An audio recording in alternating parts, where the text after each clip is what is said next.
اور ہر طرح کی جو بھی نصابی امدادی کتابیں ہوتی ہیں ان میں یہ چیزیں موجود ہیں کہ پہلے مثنوی نگار، پہلے نعت نگار، عام نعت نگار کون ہے وغیرہ وغیرہ. تو ان پر ہم وقت ضائع نہیں کر رہے اس نشست میں. ٹھیک ہے، وہ تمام چیزیں آپ نے کہیں نہ کہیں سے پہلے سے ضرور پڑھ رکھی ہوں گی. تو آگے ہمارے پاس آتی ہے بات غزل کی. غزل آپ میٹرک سے سنتے آ رہے ہیں کہ عورتوں سے گفتگو کرنا یا عورتوں کی گفتگو کرنا، ایسے موضوعات جس میں حسن و عشق کا بیان ہو وہ غزل ہوتا ہے. اس کے علاوہ وہ جو آواز ہرن کی شکار کے وقت اس کے ذہن سے، اس کے گلے سے نکلتی ہے دردناک آواز، اس کو غزل کہتے ہیں. یا پھر جو چرخہ کاٹتے وقت اس میں سے آواز نکلتی ہے. تو اس طرح کی یعنی اس کی کافی تعریفیں بیان کی گئی ہیں، آپ کوئی بھی ان میں سے لکھ سکتے ہیں اگر پوچھا جائے. اس کے علاوہ غزل میں جو اس کے میجر موضوعات ہوتے ہیں وہ حسن و عشق کے موضوعات ہیں. روایتی غزل میں تصوف ہمیں ملتا ہے، فلسفہ ملتا ہے. اس کے علاوہ جدید جو غزل ہے اس میں ہمیں یاسیت، قنوتیت وغیرہ اور جدید انسان کا اضطراب، یہ تمام چیزیں غزل کے موضوعات میں لکھی جا سکتی ہیں. اس کے علاوہ ارتقاء غزل کا پوچھا جا سکتا ہے کہ غزل پہلے کہاں سے، عربی سے تو نہیں، زیادہ تر فارسی سے ہمارا تعلق رہا ہے ہماری غزل کا. تو فارسی سے اردو میں کس طرح یہ کنورٹ ہوئی اور ابتدائی شعراء نے کس طرح فارسی کا جو اثر ہے وہ قبول کیا. اس کے بعد فارسی کا جو فارسیت کا اثر ہے وہ کس طرح زائل ہونا شروع ہوا اور جدید شاعری کی طرف ہماری جو غزل ہے وہ اس کا رجحان آنا شروع ہوا وغیرہ وغیرہ. یہ جو پورا ایک ارتقائی غزل کا سفر ہے اس پر آپ بات کر سکتے ہیں. یہ تمام چیزیں ہم اختصار سے اس لیے بیان کر رہے ہیں کہ آپ کی جو ٹیکسٹ بکس ہیں یا کہیں بھی نوٹس وغیرہ اس میں یہ بنیادی سوالات ہر جگہ موجود ہیں پہلے سے. اس کے بعد بات آ جاتی ہے کہ مرثیہ کیا ہے جی. مرثیہ جس میں کسی انتقال شدہ انسان کی جو توصیف کی جاتی ہے یا اس کی یاد میں اپنے جو جذبات ہیں ان کا اظہار کیا جاتا ہے اور رنج و غم کی جو کیفیات ہیں وہ بیان کی جاتی ہیں. عموماً جو مرثیہ ہے وہ حضرت امام حسین اور جو واقعہ کربلا ہے اس سے متعلق ہی زیادہ تر اردو ادب میں لکھا گیا ہے اور اسی کو ہی عموماً مرثیہ کا نام دیا جاتا ہے. تو مرثیہ جو ہے اس سے متعلق جو ایک چیز یاد رکھنی چاہیے آپ کو وہ اس کے اجزائے ترکیبی ہیں. وہ کسی بھی صورت میں پوچھے جا سکتے ہیں، شارٹ سوال میں بھی اور تفصیلی سوال میں بھی، جو تقریباً کم و بیش 8 یا 9 ہیں. کوئی 9 کہتے ہیں، کوئی 8، لیکن عموماً 8 ہی ہیں. سب سے پہلا جو ہے وہ چہرہ ہے، اس کے بعد سراپا، اس کے بعد رخصت، پھر آمد ہے، پھر رجز، پھر جنگ اور اس کے بعد شہادت اور بین. اس کے شروع میں کئی لوگ چہرے کے شروع میں تمہید بھی ایک پوائنٹ ڈالتے ہیں اور 9 اس کی تعداد کرتے ہیں اجزائے ترکیبی کی، لیکن وہ غیر ضروری سمجھی جا سکتی ہے کیونکہ چہرے کا مطلب بھی وہی ہے. تو خیر یہ اس کے اجزائے ترکیبی یہ ذہن میں ہونے چاہیے. ان پر اگر یک سطری وضاحت کا ایک سوال پہلے آ چکا ہے پاس پیپر میں، تو یک سطری وضاحت اس طرح کی جا سکتی ہے کہ مرثیہ جو ہے اس کا جو سب سے پہلا اجزائے جزو ترکیبی ہے وہ چہرہ ہے. چہرے سے مراد ہے تمہید، یعنی جو مرثیہ ہے وہ اس کا آغاز کیا جا رہا ہے تو جو تمہیدی پیراگرافز باندھنے ہیں انہوں نے بند جو تمہیدی ہیں وہ چہرہ کہلائیں گے. اس کے بعد جس شخص کا مرثیہ لکھا جا رہا ہے یا جس شخص کو اس مرثیے میں بنیادی حیثیت حاصل ہے اس شخص کی سراپا نگاری کی جاتی ہے. اس کے جو جسم ہے، اس کی جواں مردی ہے، اس کی جو شجاعت ہے، یہ تمام جو موضوعات ہیں وہ ان پر اشعار کہے جاتے ہیں. جو جتنے بھی بند ہوں گے وہ سراپا کے بند کہلائیں گے. اس کے بعد آگے آ جائے گا رخصت. رخصت کے بند کیا ہوں گے کہ جب وہ جو ہیرو ہوگا اس مرثیے کا جس پر بات ہو رہی ہے وہ جب اپنے خیموں سے یا اپنے جو گھر ہیں اپنے قبیلے سے رخصت ہوگا میدان جنگ کی طرف، تو اس وقت کیا منظر ہوگا، ان کے جذبات کیا ہوں گے، وہ تمام جو ہیں ان کو ہم کہیں گے رخصت. اس کے بعد آمد ہے. آمد سے مراد جب وہ رخصت ہو کر میدان جنگ میں اس سرما کی وہ جو ہیرو ہوگا ہمارا اس کی آمد ہوگی تو وہ کیا کیفیت ہوگا، کس طرح آئے گا اور اس وقت میدان جنگ کی کیا کیفیت ہے. یہ تمام جو باتیں وہ آئیں گی آمد میں. آمد کے بعد عرب میں ایک رواج تھا رجز کا. رجز کہتے ہیں کہ ایسے اشعار جو کہ اپنے قبیلے اور اپنی شجاعت و بہادری سے متعلق ہوں کہ ہم بہت سورما ہیں، ہمارا قبیلہ بہت اچھا ہے، ہمارے ہتھیار جو ہیں وہ بہت اعلیٰ رہے ہیں وغیرہ وغیرہ. تو اس طرح کی یہ جو باتیں یہ رجز کہلاتی ہیں. اور یہ جنگ شروع ہونے سے پہلے جو ہے وہ دونوں طرف سے ایک دوسرے کو للکارتے ہوئے یہ باتیں کی جاتی تھی. تو آمد کے بعد یہ رجز ہوتا ہے, یہ جا کر وہاں پڑھا جاتا ہے. رجز کے کئی انداز ہیں, کئی دفعہ جو ہے وہ دف اور طبل پر بجا بجا کر یہ جو گیت ہوتے ہیں اس طرح کے جنگی وہ سنائے جاتے گائے جاتے تھے ایک دوسرے کو للکارتے ہوئے. تو کئی دفعہ ویسے ہی صرف گھوڑے پر کھڑے ہو کر ایک دوسرے کو للکارتے ہوئے یہ باتیں کی جاتی تھی. تو یہ رجز کے انداز ہیں. اس کے علاوہ پھر آگے آ جاتا ہے جنگ کا بیان, جتنے بھی اس کے واقعات ہیں, کس طرح کتنے لوگ شہید ہوئے, کتنوں کو مارا, کتنوں کو جہنم واصل کیا وغیرہ وغیرہ, یہ تمام جو جنگی واقعات ہیں ان کا بیان آئے گا. اس کے بعد پھر آگے شہادت کا بیان آئے گا کہ وہ جو ہمارے جن پر بات ہو رہی ہے ان کی شہادت کس طرح ہوئی ہے, وہ مکمل جو منظر ہے وہ پیش کیا جائے گا. پھر شہادت کے بعد جب واپس ان کی جو جسد ہوگی, ان کے جو لاشا ہوگا وہ واپس لایا جاتا ہے اور اس پر جو بیان کیا جاتا ہے اور حسرت کی اور جو بھی غم کی کیفیات ہیں ان پر بات کی جاتی ہے. وہ جو بند ہوں گے وہ بیان کہلائیں گے آخر والے. تو یہ مرثیے سے متعلق تھی باتیں, اتنی یہ ذہن نشین ہونی چاہیے ضرور. اس کے بعد قصیدہ آ جاتا ہے ہمارے پاس. قصیدہ عموماً ایسی صنف ہے جس میں کسی کی تعریف کی جائے. عموماً قصیدہ جو اردو ادب میں ہمارے پاس رہا ہے, اردو اور فارسی میں, اس سے پہلے عربی میں بھی, وہ بادشاہوں اور شہنشاہ اور جتنے یعنی اس طرح کے امیر وغیرہ ہوتے تھے, نواب وغیرہ, تو ان کی شان و شوکت اور ان کی تعریف اور مدح سرائی کے سلسلے میں قصیدے لکھے جاتے تھے, ان سے انعام و اکرام لینے کی غرض سے. عموماً اس میں غرض پوشیدہ ہوتی تھی. قصیدہ قصد سے ہے جس کا معنی ہے کہ جان بوجھ کر کسی کی تعریف کرنا, یعنی شعوری طور پر انعام کی لالچ ہوتی ہے اس میں شاعر کو اور وہ جان بوجھ کر تعریف کرتا ہے. اس کو دوسرا نام خوشامد بھی دیا جا سکتا ہے کہ شعوری طور پر انعام و اکرام کی غرض سے شاعر جو ہے وہ تعریف کرتا ہے کسی کی. لیکن خیر اس بات کا وہ اس میں اس نفی بھی کرتے ہیں اپنے قصیدوں میں کہ نہیں, ہمیں کسی چیز کی ضرورت نہیں ہے, ہم خوشامد نہیں کر رہے ہیں وغیرہ وغیرہ, لیکن ہوتا دراصل وہی ہے. تو اس میں بھی 4 اہم اجزائے ترکیبی ہیں جو ذہن میں ہونے چاہیے. سب سے پہلے ہے تشبیب, اس کے بعد گریز ہے, پھر مدح ہے اور پھر دعائیہ ہے.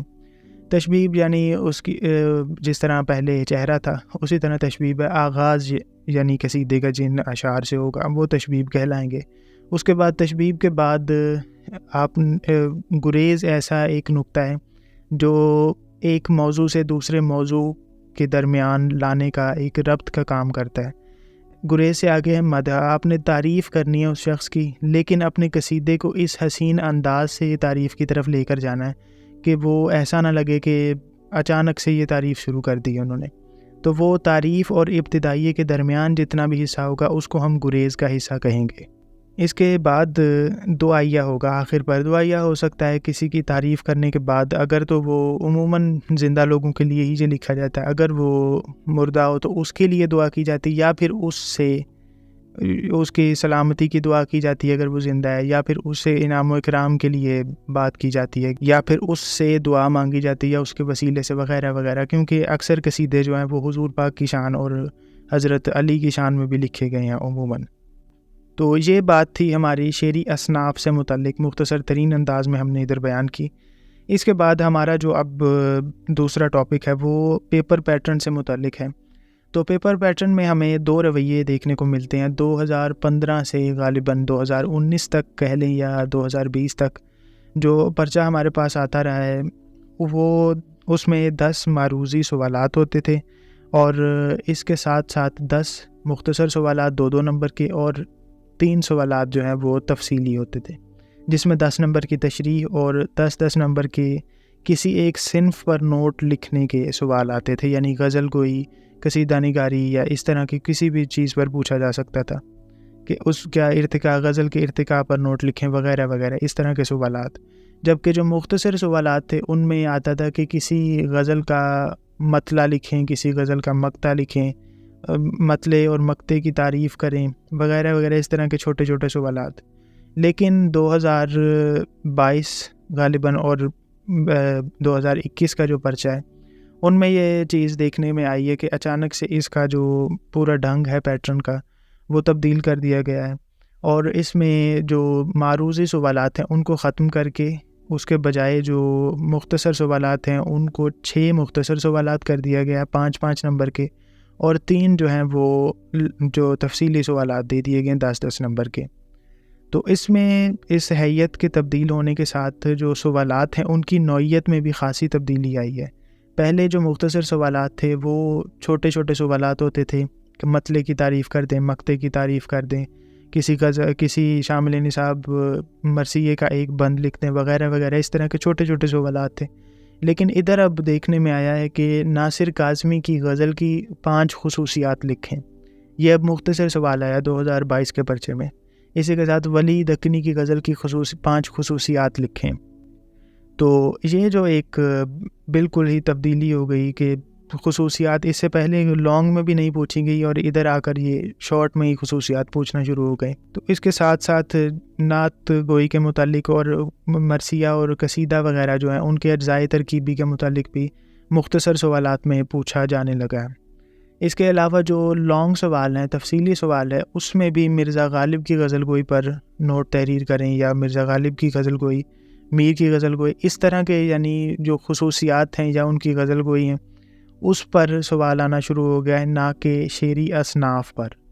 پہلے یوں تھا کہ شعری اصناف جو ہیں ان پر زیادہ فوکس کیا جاتا تھا کہ مثنوی پر نوٹ لکھیں، مثنوی نگاری، قصیدہ نگاری، غزل گوئی پر، لیکن اب جو ہے وہ شعراء پر فوکس زیادہ کیا جا رہا ہے کہ فلاں جو شاعر ہے اس کی قصیدہ نگاری، اس کی غزل گوئی کی خصوصیات وغیرہ اس پر نوٹ لکھیں یا اس کی فلاں اتنی جو خصوصیات ہے وہ گنوائیں۔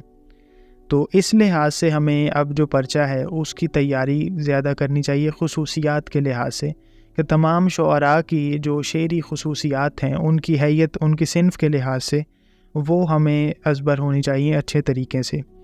تو سب سے پہلے ہمارے پاس نعت میں 2 شعراء آتے ہیں جن میں مولانا ظفر علی خان اور دوسرے نمبر پر حفیظ طائب ہیں۔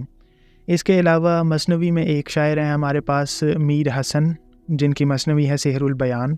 اس کے علاوہ غزل میں ہمارے پاس آتے ہیں 6 شعراء ہیں جن میں ولی، میر، غالب، حسرت، اقبال اور ناصر ہیں۔ اس کے علاوہ ہمارے پاس ایک مرثیہ نگار ہیں جن کا نام میر ببر علی انیس ہے، اور ایک جو ہیں وہ قصیدہ نگار ہیں، قصیدہ گو ہیں، وہ سودا ہیں، مرزا رفیع سودا۔ تو ان تمام شعراء کی شعری خصوصیات جو ہیں ان پر اب ہم فرداً بات کریں گے، لیکن اس سے پہلے خصوصیات لکھنے کی ایک جو ٹرک ہے وہ آپ جان لیں، اور یہ بہت ہی مفید آپ سب کے لیے ہوگی۔ وہ اس طرح کے چند ایک ہمارے پاس ایسے جو پوائنٹس ہیں، ایسے نکات ہیں، فنی نکات ہیں عموماً وہ، تو ان کو اگر ہم ازبر کر لیں تو ہم کسی بھی شاعر کی شعری خصوصیات خود سے لکھ سکتے ہیں۔ اب یعنی مثال سے ظاہر ہوگا کہ اگر آئے گا کہ ولی دکنی کی غزل گوئی کی 5 خصوصیات لکھیں، تو اس میں ہم نے کیا کرنا ہے کہ 2 سے 3 جو ہے وہ ہم نے ان کی جو فکری یا ان کی غزل میں جو موضوعاتی لحاظ سے خصوصیات ہیں وہ لکھنی ہیں، جبکہ باقی جو ہیں وہ ہم لکھیں گے ان کی غزل کے فنی خصوصیات۔ تو فنی جو پوائنٹس ہیں وہ ازبر آپ کو ہونے چاہیے۔ ان میں سب سے پہلی جو چیز ہے وہ زبان و بیان کی ہے، کہ زبان و بیان کی شگفتگی ہمیں پائی جاتی ہے، اس میں ان کے کلام میں پائی جاتی ہے۔ اس کے علاوہ روزمرہ و محاورات آپ کہہ سکتے ہیں، وہ بہت اعلیٰ طریقے سے انہوں نے استعمال کیے ہیں۔ یہ آپ ہر شاعر کے کھاتے میں یہ چیزیں ڈال سکتے ہیں۔ اب چند ایک جو پوائنٹ میں آپ کو بھی بتاتا ہوں وہ آپ ہر شاعر کی شاعرانہ خصوصیات میں ڈال سکتے ہیں۔ اس میں سب سے پہلا پوائنٹ یہی ہے کہ زبان و بیان پر وہ قادر ہیں، بہت اچھے طریقے سے انہوں نے جو روزمرہ اور محاورات وغیرہ ہیں ان کا استعمال کیا ہے، ضرب الامثال کا بہت اچھے طریقے سے اپنی شاعری میں استعمال کیا ہے، وغیرہ وغیرہ۔ ایک ہیڈنگ آپ کی یہ ہو گئی۔ اس کے بعد آپ دوسری ہیڈنگ دے سکتے ہیں کہ ان کے کلام میں ہمیں نادر تشبیہات اور استعارات ملتے ہیں۔ استعارات کے علاوہ انہوں نے تلمیحات کا بہت استعمال کیا ہے، اور یہ تمام جو ہیں وہ روایت سے ہٹ کر اور جو پہلے سے شعراء استعمال کر رہے تھے ان کے بجائے انہوں نے ایک نئے انداز سے تشبیہات، استعارات اور تلمیحات کا استعمال کیا ہے، وغیرہ وغیرہ۔ بات کو پھیلا کر آپ لکھ سکتے ہیں، کوئی بھی شاعر ہو، ادھر چاہے آپ حسرت کا نام لگا دیں، ساتھ غالب کا لگا دیں، میر کا لگا دیں۔ یہ آپ کے 2 پوائنٹ ہو گئے ادھر۔ اس کے بعد آپ لکھ سکتے ہیں کہ ان کے کلام میں، ان سے مراد کوئی بھی شاعر ادھر آ سکتے ہیں، چاہے سودا کی قصیدہ نگاری کی بات ہو رہی ہے اس میں بھی آپ یہ ڈال سکتے ہیں کہ سودا کے کلام میں ہمیں غنائیت، ترنم اور آہنگ اور روانی ملتی ہے. ان کے کلام میں بہت جو بحریں انہوں نے استعمال کی ہیں وہ بہت شگفتہ ہیں، اور ان کا جو کلام ہے اس میں ردم ہے، ترنم ہے، اور پڑھتے ہوئے موسیقیت اور آہنگ ہمیں محسوس ہوتا ہے. تو یہ 3 پوائنٹ ہو گئے آپ کسی بھی شاعر کے کھاتے میں جو ڈال سکتے ہیں. اس کے بعد رعایت لفظی کے ہم کہہ سکتے ہیں کہ انہوں نے یہ ہر شاعر کے ہاں موجود ہوتی ہیں. یہ چیزیں ہم بلا وجہ نہیں کسی کے کھاتے میں ڈال رہے، یہ تمام شعراء کے ہاں یہ چیزیں موجود ہیں. تمام جتنے بھی بڑے شعراء ہوتے ہیں ان کے ہاں یہ چیزیں پائی جاتی ہیں. تو رعایت لفظی سے مراد ہوتا ہے کہ اشعار میں ایسے الفاظ کا استعمال کرنا جو ایک دوسرے سے مناسبت رکھتے ہوں. تو آپ کسی بھی شاعر کے ہاں یہ بات کر سکتے ہیں کہ میر نے اپنے جو شعراء ہیں ان میں رعایت لفظی کا بہت جو ہے وہ خیال رکھا ہے. ان کے اشعار میں پائے جانے والے تمام جو الفاظ ہوتے ہیں ان کا ایک دوسرے کے ساتھ گہرا تعلق فکری سطح پر بھی اور جمالیاتی سطح پر بھی پایا جاتا ہے، وغیرہ وغیرہ. اس طرح آپ اپنے اس موضوع کو بڑھا سکتے ہیں مزید بھی. 4 پوائنٹ آپ کے پاس ہو گئے. اس کے بعد آپ لکھ سکتے ہیں سہل ممتنع اور اعجاز و اختصار. یہ آپ کی سرخی 5 سرخیاں ہو گئیں. یہ آپ ہر شاعر کے ہاں یہ ڈال سکتے ہیں کہ ان کے کلام میں ہمیں سہل ممتنع ملتا ہے. یہ چھوٹے سے چھوٹے اور کم سے کم جو الفاظ ہیں ان میں بہت بڑی اور بہت اچھی جو بات ہے اور بہت جو دیر پا بات ہے، آفاقی بات ہے، وہ کر جاتے ہیں. اس کے علاوہ تغزل جو ہے وہ آپ اس میں بات کر سکتے ہیں کہ حضرت موہانی ہیں یا غالب ہیں یا ناصر ہیں، ان کے کلام میں جو حسن تغزل ہے وہ کوٹ کوٹ کر بھرا ہوا ہے. ان کی جو غزل ہے وہ غزل کے معیار پر بہت پوری اترنے والی غزل ہے، اور ان کے ہاں جو موضوعات ہیں ان کا ایسا تعلق غزل کے روایتی موضوعات سے ہے کہ ان میں جدت اور کلاسیکیت جو ہے ان کا امتزاج پایا جاتا ہے، وغیرہ وغیرہ. اس طرح کی باتیں کر کے یہ 6 جو پوائنٹ ہیں، 6 خصوصیات ہیں جو آپ ہر شاعر کے کھاتے میں ڈال سکتے ہیں. خواہ وہ نعت گوئی کے سلسلے میں ہو. حفیظ طیب کی بات کریں تو ادھر بھی ہم کہہ سکتے ہیں کہ حفیظ طیب کی نعت گوئی جو نعتیہ شاعری ہے ان میں تشبیہات، استعارات اور تلمیحات کا ایک جو نیا نظام ہے، ایک نادر نظام ہے، وہ متعارف کروایا گیا ہے.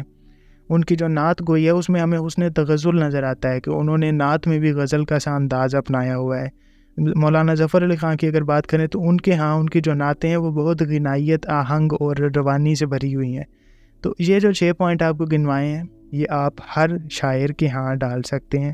6 سرخیاں، 6 خصوصیات ہر شاعر کی آپ کی تیار ہو چکی ہیں. اب اس کے علاوہ یہ تو ہم نے بات کی ہے کہ یہ فنی لحاظ سے ہے، فن کے لحاظ سے، لیکن چند ایک جو باتیں ہیں وہ فکر کے لحاظ سے، فکری موضوعات بھی ایسے ہیں چند جو تقریباً تمام شعراء کے ہاں پائے جاتے ہیں، جس میں داخلیت اور خارجیت، یہ 2 ایسی چیزیں. داخلیت کہتے ہیں کہ اپنے اندرونی حالات میں کھوئے رہنا، اپنے اندر کی بات ہی کرنا کہ میرے اندر یہ حالت چل رہی ہے، قیامت برپا ہے، اضطراب میں ہوں، میرا دل جو وہ جل رہا ہے، وغیرہ وغیرہ.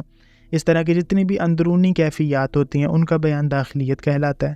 اور جبکہ خارجیت اس کا اپوزٹ ہے کہ اپنی ذات کو بھول کر اپنے جو ارد گرد کا ماحول ہے، اپنا جو سیاسی ماحول ہے، دوسروں کو دیکھنا، غریب غربا عوام ہے، اور یعنی ہر لحاظ سے مذہب کا کیا آپ کی سوسائٹی میں رنگ ہے، آپ جس معاشرے میں رہ رہے ہیں اس میں کیا ہو رہا ہے، یہ جتنی بھی چیزیں ہیں ان کو خارجیت کہتے ہیں. ان کا بیان اگر کسی کی شاعری میں ملتا ہے تو ہم کہیں گے کہ اس کی شاعری میں خارجیت زیادہ ہے. اگر کسی کی شاعری میں ہمیں عصری شعور نہیں ملتا کہ اس نے اپنے عہد کے بارے میں زیادہ نہیں لکھا، بلکہ اسے اپنی ہی پڑھی رہی ہے، اپنے ہی قلبی معاملات اور اپنے ہی اندرون کے جو معاملات ہیں اس کا ہی اس نے ذکر کیا ہے، تو ہم اس کو داخلیت کے دائرے میں ڈال دیتے ہیں.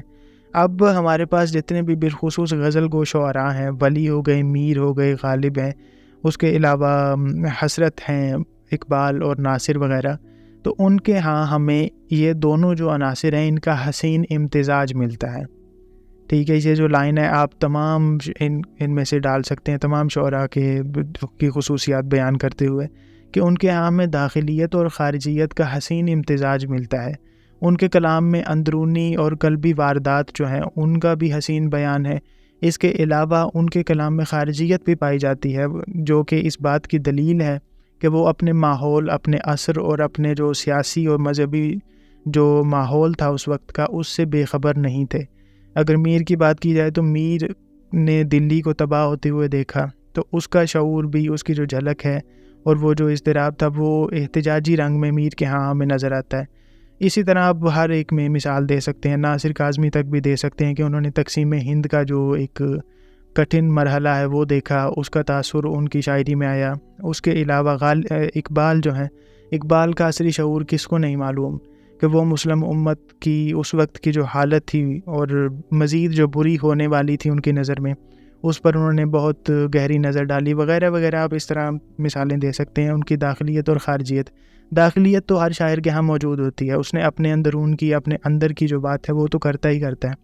خارجیت بھی ان تمام شعراء کے ہاں موجود ہے۔ تو یہ 7واں نقطہ ہو گیا۔ پہلے 6 جو تھے وہ فنی تھے، یہ 7واں ایسا نقطہ ہے، ایسی خصوصیت ہے جو ہر شاعر کے ہاں پائی جاتی ہے۔ اس کے علاوہ رجائیت یا قنوتیت، یہ 8واں نقطہ ہوگا۔ رجائیت کہتے ہیں امید کو، ایسا کلام، ایسا شاعر جو کہ امید کو پیدا کرے، وہ رجائیت اس کے کلام میں خصوصیت ہم نکال سکتے ہیں۔ اس کے برعکس ہوتا ہے قنوتیت، کہ ایسا کلام یا ایسا شاعر جو کہ زندگی اور اس کے تمام جو کائنات کے معاملات ہیں ان سے اتنا بیزار اور بے دل ہو چکا ہو کہ اس کے کلام میں بھی ہمیں امید کی کوئی چیز نہ نظر آئے، وہ جو ہے وہ یاسیت اور قنوتیت کے کار گراں میں گرا ہوا ہمیں نظر آئے، جس کے نظر میں زندگی کوئی حقیقت ہی نہ ہو، وہ کہتا ہو کہ زندگی بس فضول ہے، اس کا کوئی فائدہ ہی نہیں ہے۔ تو اس طرح کی جو شاعری ہوگی اس کو ہم قنوتیت کے دائرے میں لے کر جائیں گے۔ تو اگر ہم دیکھیں تو ولی دکنی جو ہے ان کے ہاں رجائیت پائی جاتی ہے، میر تقی میر ہیں ان کے ہاں قنوتیت ہے زیادہ، غالب کے ہاں بھی قنوتیت زیادہ ہے۔ غالب بھی کہتے ہیں نا کہ موت کا ایک دن معین ہے، نیند کیوں رات بھر نہیں آتی۔ تو اس طرح یعنی اب میں نے دانستہ طور پر یہ جو شعری اس میں مثالیں آپ شامل کریں، ہر حال میں آپ نے کرنی ہے، جتنے بھی آپ نے پوائنٹ ڈالنے ہیں، جتنے بھی آپ کو اشعار آتے ہیں، اس میں آپ نے اس شاعر کے، جس شاعر کی بات ہو رہی ہو، میر پر سوال آیا ہو، غالب پر ہو، حسرت پر ہو، جتنے آپ کو اشعار ازبر ہوں آپ نے اس میں شامل کرنے ہیں۔ ادھر اختصار کی غرض سے میں مثالیں دانستہ طور پر نہیں ڈالنا چاہ رہا، ورنہ گفتگو ہماری ڈبل سے ٹرپل ہو سکتی ہے۔ تو خیر، اس کے بعد 8 ہمارے پاس پوائنٹ ہو گئے۔ 9واں جو پوائنٹ ہے وہ حسن و عشق کا بیان، یہ غزل کا بنیادی موضوع ہے اور تمام شعراء کے ہاں آپ اس پوائنٹ کو گھسیڑ سکتے ہیں اور جائے گا۔ یہ کوئی ہم زبردستی نہیں کر رہے، کیونکہ ولی دکنی ہیں، میر ہیں، غالب ہیں، حسرت ہیں، اقبال ہیں اور ناصر ہیں، جتنے بھی شعراء ہیں ان کے ہاں ہمیں حسن و عشق کا جو بیان ہے وہ ملے گا ہر حال میں، کیونکہ غزل کا بنیادی موضوع ہی یہی ہے۔ تو آپ کہہ سکتے ہیں کہ ان کے کلام میں ہمیں حسن و عشق کا بیان ملتا ہے، اور عشق سے پھر آپ نے اس کی جو عشق کی واردات ہوتی ہیں، سوز و گداز، ہجر، فراق، ملنا، بچھڑنا وغیرہ وغیرہ، اس طرح کی جتنی بھی کیفیات ہیں یہ ہم ان کے کلام میں پاتے ہیں۔ تو یہ ان کے کلام کی خصوصیت ہے۔ تو یہ غالباً 9 ہمارے پاس پوائنٹ ہو گئے۔ اس کے بعد سوز و گداز، یہ تقریباً ہر شاعر کے ہاں پایا جاتا ہے۔ جب کوئی بھی شاعر ہے وہ ہمیشہ خوش نہیں رہتا ہے، اس کے عموماً جو زیادہ تر اشعار ہیں ان میں ہمیں سوز و گداز، غم اور حزن کی جو کیفیت ہے وہی ملتی ہے، سوائے ولی دکنی کے۔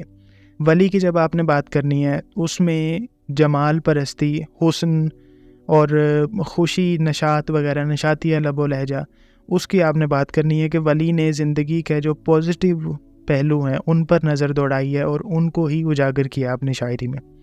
یہ ولی کا ایک بہت اعلیٰ تخصص ہے کہ وہ جمال دوست شاعر بھی اسی وجہ سے کہا جاتا ہے کہ وہ زندگی کی خوبصورتی پر انہوں نے نظر دوڑائی ہے، زندگی کو خوبصورت دکھایا ہے، اور ایک رجائیت خیز ان کے کلام میں ہمیں یہ نقطہ ملتا ہے کہ زندگی کو کھونا نہیں چاہیے، یہ غم و حزن میں کھو کر زندگی کو ضائع نہیں کرنا چاہیے۔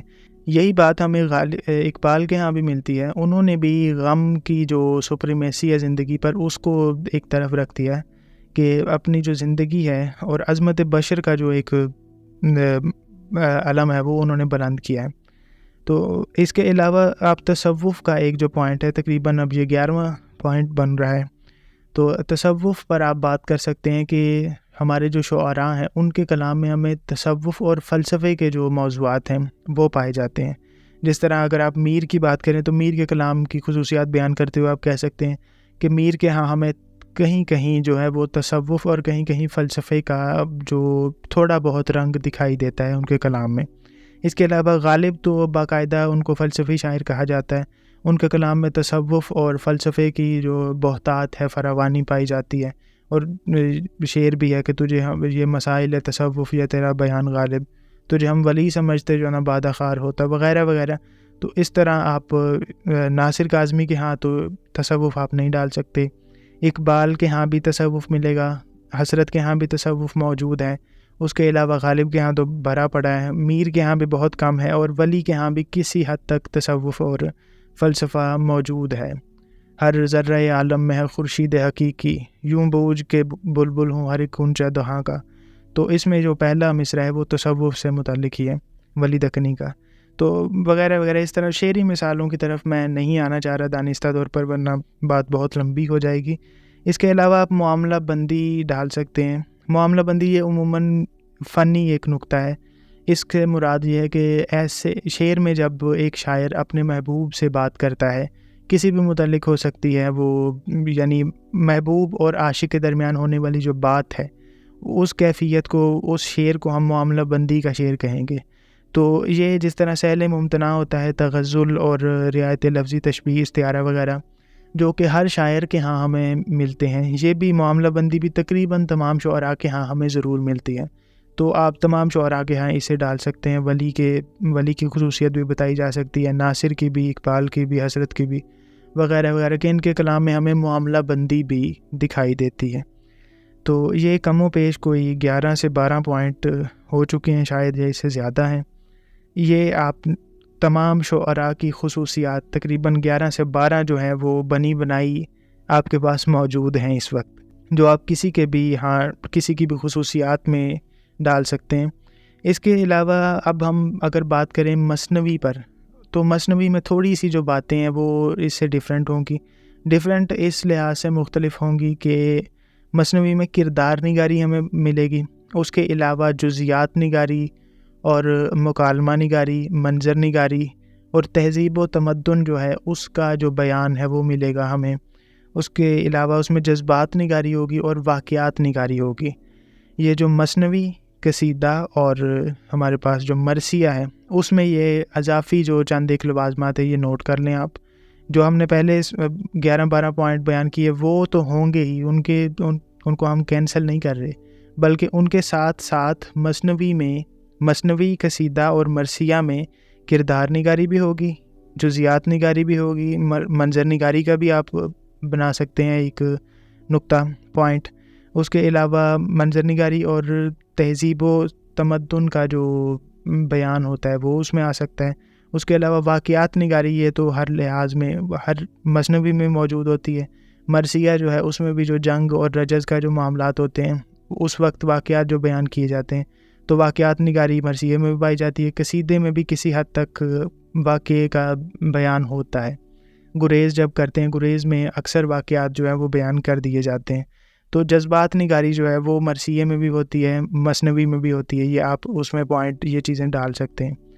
تو اس طرح یہ کم و بیش کوئی 15 سے 16 آپ کے پاس سرخیاں بن گئی ہیں تمام شعراء کی خصوصیات سے متعلق۔ ان کے کلام کی خصوصیات جو ہیں وہ لکھتے وقت آپ لکھ سکتے ہیں زبان و بیان روزمرہ کا، اس کے علاوہ تشبیہات و استعارات، تلمیات، اس کے علاوہ ہم نے بات کی تھی رعایت لفظی پر اور غنائیت، ترنم وغیرہ، اور سہل ممتنع، پھر تغزل پر، داخلیت و خارجیت پر، رجائیت اور قنوتیت وغیرہ پر، پھر حسن و عشق کا بیان، تصوف وغیرہ، سوز و گداز، معاملہ بندی، اور پھر یہ جو مثنوی اور مرثیہ وغیرہ ہے ان کے سلسلے میں کردار نگاری، جزیات نگاری، مکالمہ نگاری، منظر نگاری، واقعات نگاری۔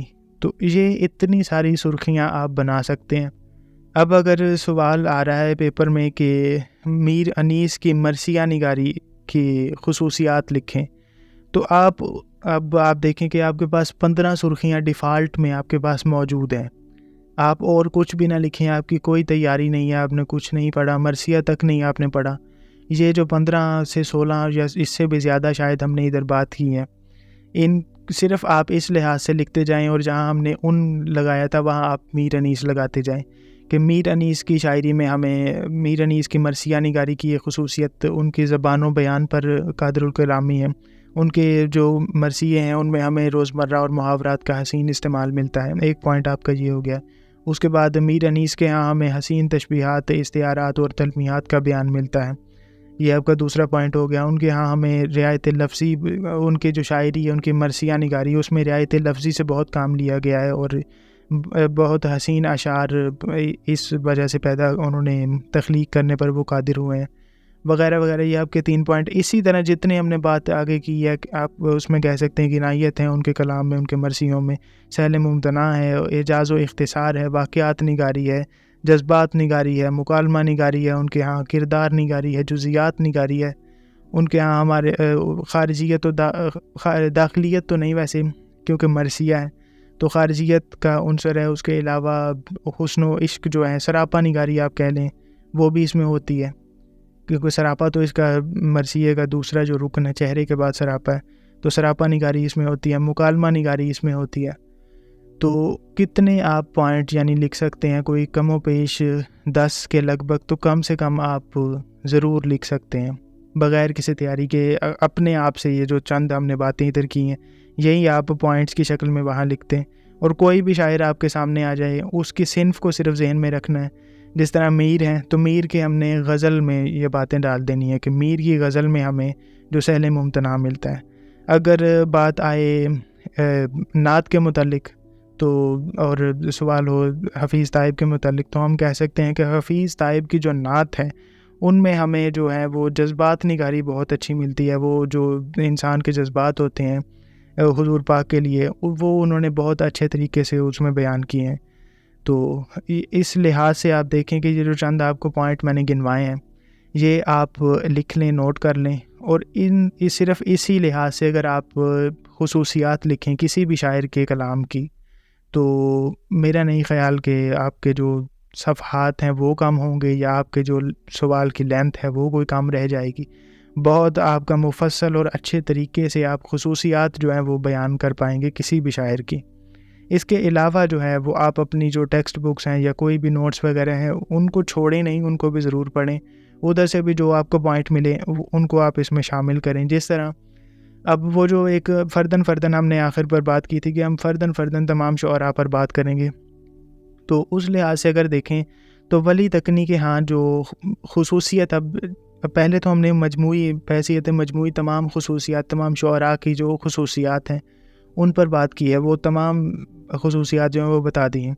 اب اس کے بعد ہم فردن بات کرتے ہیں کہ ہر شاعر کے ہاں کوئی نہ کوئی ایک خاص 1 یا 2 ایسی چیزیں ہوتی ہیں جو دوسرے کے پاس نہیں ہوتی، جو یعنی اس کی انفرادیت کا سبب ہوتی ہیں.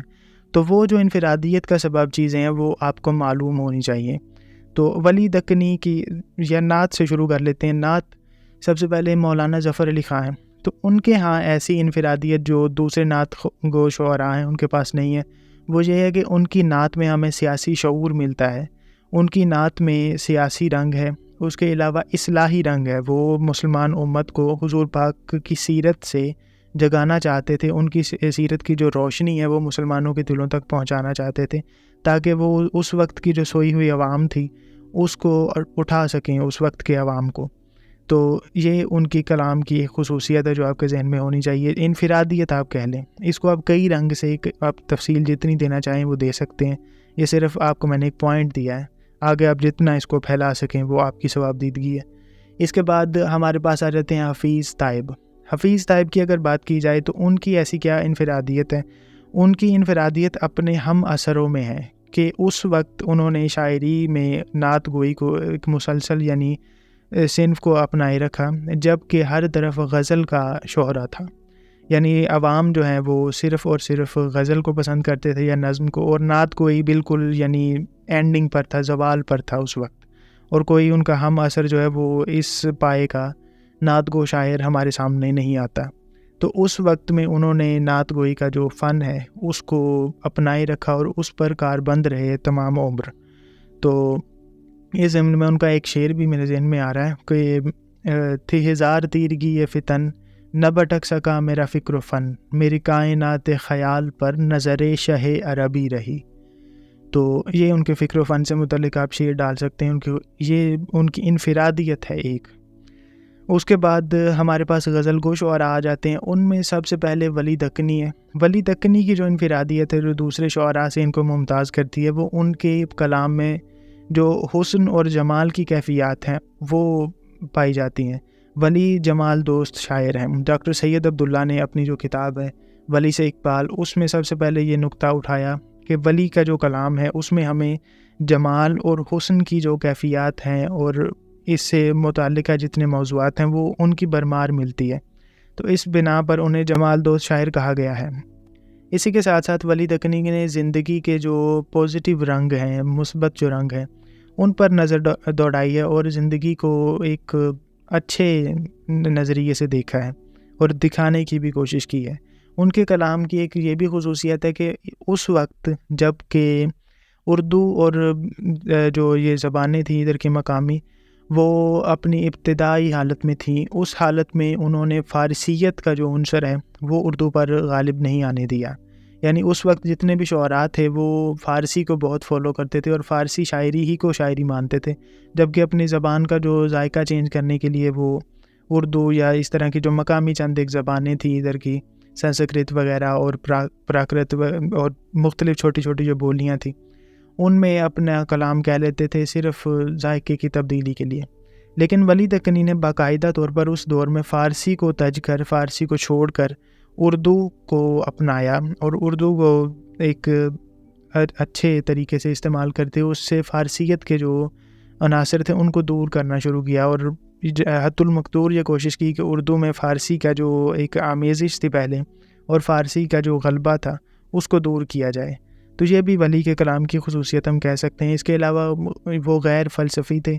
اس وقت فلسفہ، کیونکہ فارسی شاعری کا براہ راست اثر تھا اردو شاعری پر یا اس وقت کی جو زبان تھی، تو اس وقت انہوں نے فلسفے کے جو موضوعات ہیں ان کو ایک سائڈ پر رکھ دیا۔ یہ بھی ان کے کلام کی خصوصیت گنی جا سکتی ہے۔ تو اس کے علاوہ میر، ان کی انفرادیت کی بات کی جائے تو میر کے کلام کی خصوصیت ہم یہ کہہ سکتے ہیں کہ ان کے کلام میں غم اور حزن کی جو کیفیت ہے وہ ہمیں ملتی ہے۔ میر کو آہ کا شاعر کہا جاتا ہے کہ ان کے کلام میں غم، حزن اور اس طرح کی جو اندوہ اور یعنی نیگیٹو چیزیں ہوتی ہیں وہ ہمیں زیادہ ملتی ہیں زندگی کے بارے میں، کہ وہ زندگی کو صرف اور صرف آہ اور اشک کی نظر سے ہی دیکھتے ہیں ان کی زندگی میں، اور ہمیں زیادہ کچھ نظر نہیں آتا۔ یعنی ان کے کلام میں زیادہ جو موضوع ہے وہ غم ہی کا ہے۔ اس کے علاوہ سوز و گداز ان کے ہاں بہت پایا جاتا ہے۔ ان کے ہاں جو تصور بے ثباتی ہے یہ بہت اہمیت رکھتا ہے کہ وہ کائنات کو بے ثبات جانتے ہیں، اور کائنات کی بے ثباتی کو انہوں نے بے شمار جو اپنے اشعار ہیں ان میں مختلف انداز میں موضوع بنایا ہے۔ اس کے علاوہ ان کے ہاں میں آفاقیت بھی ملتی ہے، ان کے جو اشعار ہیں ان میں آفاقیت ہے، آفاقی سچائیاں انہوں نے بیان کی ہیں۔ اس کے علاوہ اور یہ آفاقیت تقریباً تمام استاد جو شعراء رہے ہیں ان کے کلام میں یہ موجود رہی ہے۔ اور اس کے بعد غالب آ جاتے ہیں۔ غالب کے کلام کا جو ان کے کلام کی ایک انفرادیت ہے وہ ہے فلسفی شاعر ہونا۔ ان کے کلام میں جو فلسفیانہ رنگ پایا جاتا ہے اور ان کی جو مشکل پسندی ہے، یہ دوسری خصوصیت ہے، ان کی انفرادیت ہے بلکہ، کہ ان کی جو مشکل پسندی ہے اور فارسی کا جو غلبہ ہے، فارسیت ہے ان کے کلام پر، یہ بھی ان کو جو دوسرے شعراء ہیں ان سے منفرد بناتے ہیں۔ تو اس کے علاوہ ان کے ہاں تصوف جو ہے غالب کے ہیں سب سے زیادہ، ہمارے جو شعراء ہیں جو صوفی شعراء نہیں ہیں ان شعراء میں غالب کے ہاں تصوف کے جو موضوعات ہیں وہ سب سے زیادہ پائے جاتے ہیں۔ غالب نے باقاعدہ صوفی شاعر ہونے کا کہیں دعویٰ نہیں کیا، لیکن پھر بھی ان کے کلام میں تصوف، وحدت الوجود اور اس طرح کے جو متصوفانہ فلسفے ہیں ان کا ہمیں موجودگی اس میں نظر آتی ہے ان کے کلام میں۔ اس کے علاوہ ہمارے پاس آ جاتے ہیں حضرت موہانی۔ حضرت موہانی کی اگر بات کی جائے تو ان کے کلام میں اس وقت کے لحاظ سے حب الوطنی یہ ایک ایسی انفرادیت ہے جو کسی کی غزل میں ہمیں جتنی ان کے پاس ہے وہ نہیں ملتی اب تک۔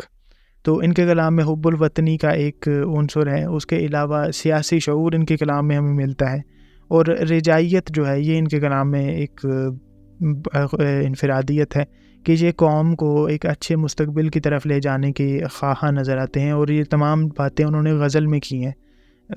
ورنہ عموماً اس طرح کے جو موضوعات ہوتے تھے وہ نظم میں ڈیل کیے جاتے تھے پہلے سے بھی اور بعد میں بھی, لیکن حسرت نے غزل میں ان موضوعات کو زیر بحث لانے کی جسارت کی سب سے پہلے. تو اس کے بعد ہمارے پاس آ رہتے ہیں اقبال کے تخصص اور ان کی انفرادیت سے کون واقف نہیں ہو سکتا. تو ان کا جو بے شمار اقبال کے بارے میں تو باتیں کی جا سکتی ہیں. انفرادیت کے بارے میں چند ایک انفرادی باتیں جو ان کے کلام کی ہیں, بالخصوص ان کے غزل کی جو ہیں, کیونکہ ہمارے ہاں موضوع ان کی غزلیات ہیں. ان میں یہ ہے کہ انہوں نے غزل میں جو روایتی غزل ہے اس کا دامن نہیں چھوڑا ہے. اس میں جو عشقیہ رنگ ہے وہ ہمیں روایتی غزل کا ہی پتہ دیتا ہے. اس کے علاوہ ان کی غزل میں ہمیں عظمت انسان جو ہے اور تحریک اور عمل وغیرہ جو ہے کہ انسان کو متحرک رہنا چاہیے ہر وقت اور عمل کرنا چاہیے. تو یہ اس طرح کے رنگ ملتے ہیں. اس کے علاوہ ان کی غزل رنگ تغزل کے انداز پر پوری اترتی ہے. ان کی غزل میں ہمیں اسلامی جو فکر ہے اور اسلامی شعور ہے, مذہبی شعور ہے, وہ بھرا ہوا نظر آتا ہے ان کی غزل میں. اور یہ غزل کے معاملے میں شاید پہلی دفعہ ہے کہ اقبال نے جو عشقیہ غزل ہے اس میں مذہبی رنگ جو ہے وہ اپنایا ہے. تو یہ ہم کہہ سکتے ہیں. اس کے علاوہ غزل میں خدا سے ہم کلامی جو ہے وہ بھی اقبال کے کلام کی ایک بہت بڑی انفرادیت ہے. اس سے پہلے خدا سے ہم کلامی ہوتی تھی لیکن وہ زیادہ یعنی باقاعدہ انداز میں نہیں ہوتی تھی, اور یا پھر خدا کو پکارا جاتا تھا مدد کے لیے, یا پھر بطور طنز یا شکوہ کے لیے بلایا جاتا تھا, خدا کو پکارا جاتا تھا ایک طرح سے. لیکن غالب نے اپنی غزل میں خدا سے ہم کلامی کی ہے, شکوے کے انداز میں بھی کبھی کی ہے, کبھی ایک دوست کی حیثیت سے بھی, جس طرح بات کرتے ہیں ہم ایک دوسرے سے, تو اس طرح بھی خدا سے ہم کلامی اقبال کے ہاں میں ملتی ہے. تو یہ ان کے کلام کی خصوصیات, انفرادیت کہہ سکتے ہیں ہم. خصوصیات تو عمومی جو ہم نے اوپر 10-15 جو بیان کی تھی وہ ادھر آ ہی سکتی ہیں ان میں. ان کے علاوہ یہ پوائنٹ بتائے جا رہے ہیں. تو ناصر جو ہیں, ناصر کے اگر کلام کی بات کی جائے تو ان کے جو کلام ہے وہ جدید انسان, اس کی جو انفرادیت ہے وہ یہ ہے کہ جدید انسان اور اس کی جو قلبی کیفیات ہیں وہ ان کی شاعری میں ہمیں بہت اچھے طریقے سے ملتی ہیں. انہوں نے جدید جو انسان ہے, آج کے دور کا جو انسان ہے, اور جو یعنی ماڈرن انسان جس کو کہہ سکتے ہیں, اس کی جو قلبی کیفیات ہیں, اس کے جو دل کا اضطراب ہے, بے چینی ہے, وہ جو ساری کیفیات ہیں ان کو ناصر کاظمی نے بہت ہی جو فنکارانہ اور ماہرانہ طریقے سے بیان کیا ہے. جس طرح وہ بھری دنیا میں جی نہیں لگتا, جانے کس چیز کی کمی ہے ابھی, تو اس طرح ناصر کاظمی نے یہ اب کیفیت تقریباً ہر انسان کی ہے کہ سب کچھ ہوتے ہوئے بھی انسان جو ہے وہ مطمئن نہیں ہے, اطمینان نہیں ہے. تو اس طرح کی جو کیفیات ہیں وہ ناصر نے بیان کی ہیں اپنی شاعری میں سب سے پہلے, جو کہ آج کل کے دور کے یا جدید انسان کے جو مسائل ہیں ان کا بیان جو ہے وہ ناصر کے ہاں میں ملتا ہے. اس کے علاوہ ناصر کے ہاں تقسیم ہند کے بعد کے جو ایک اجنبیت اور یاسیت تھی عوام میں, وہ ان کے ہاں میں ملتی ہے. یعنی تقسیم ہند کے تناظر میں ان کی شاعری کو دیکھا جائے تو وہ ایک خاص انفرادیت رکھتی ہے. تو یہ غزل گو شعراء کی جو خصوصیات ہیں ان پر یہ فردن بحث ہو گئی. اس کے بعد اب بات آتی ہے ہمارے پاس مرثیہ نگار جو شاعر ہیں, ایک میر انیس کی مرثیے کی کیا خصوصیات ہیں یا انفرادیت کیا ہے. خصوصیات تو ہم نے اوپر بیان کر لیں, وہ 10-15 پوائنٹ وہ آئیں گے ہی آئیں گے تمام شعراء کے ہاں. ان کے بعد ان کے علاوہ جو ہم نے بات کرنی ہے ان سے پہلے وہ میر انیس کے مرثیے کے متعلق. تو اس طرح بات کی جا سکتی ہے کہ میر انیس کا جو مشاہدہ ہے ان کے کلام میں ہمیں اس طرح لگتا ہے کہ انہوں نے یہ جو تمام واقعات ہیں, واقعہ کربلا کے, وہ اپنی آنکھوں سے جس طرح دیکھیں, وہ اتنا یعنی انہوں نے اچھے طریقے سے جزیات کے کام لیا ہے اور اچھے طریقے سے بیان کیا ہے شاعری میں کہ ایسا لگتا ہے کہ یہ جو تمام مناظر ہیں وہ ان کی آنکھوں کے سامنے ہوئے ہوں. تو یہ ان کی ایک انفرادیت ہم کہہ سکتے ہیں جو باقی جو مرثیہ نگار ہیں ان سے ان کو ممتاز کرتی ہے. اس کے علاوہ باقی جو اوپر ہم نے پوائنٹ بتائے ہیں, کردار نگاری, جزیات نگاری, تشبیہات, یہ وہ جتنی بھی وہ 10-15 باتیں تھیں, وہ اس کے بعد آپ نے ڈال دینی ہے۔ تو اس کے بعد آ گئے ہمارے پاس قصیدہ نگار شاعر سودا۔ تو سودا کی قصیدہ نگاری کی اگر بات کی جائے تو سودا جو ہیں ان کا انفرادیت ان کی قصیدہ نگاری کی یہ کہی جا سکتی ہے کہ اردو ادب میں باقاعدہ طور پر جو بڑا قصیدہ کہنے والا نام ہے وہ سودا ہی ہے ہمارے پاس۔